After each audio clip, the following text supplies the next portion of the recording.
This is a story time, and this is also to say we have to get out of our small boxes and understand what's going on in our kids' worlds.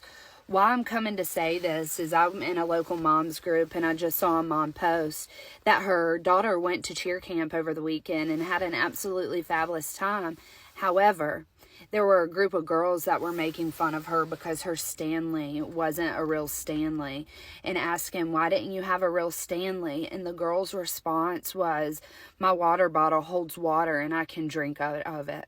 However, she came home crying.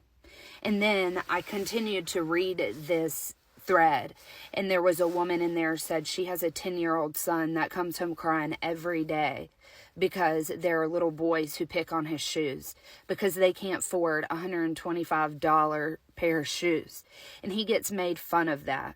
Those things follow us for life. Those are things that we will always have to work on. It's so important for us as adults, as parents, to teach children or lead by example. It's not even teaching them. To have to make fun of somebody to make yourself feel better is something that's wrong with inside of you. Teaching your children that this isn't acceptable is something that everyone needs to do.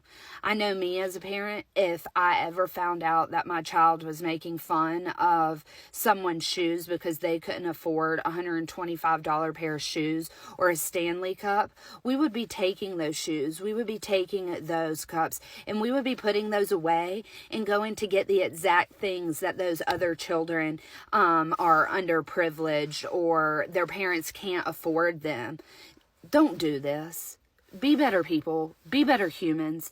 This shouldn't be going to our children. Don't make fun of people in front of your kids. Don't make fun of people for anything at that. You're blessed. Always remember that. You are so blessed to have the things you have, to have the life you have. Other people don't have that. It's time to get out of your box. It's time for everyone to get out of our boxes and start realizing what's going on. We talk about mental health so much, but nobody wants to fix it. Nobody wants to find the problem.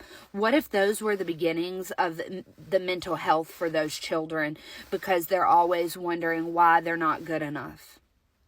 Just think about it and do better.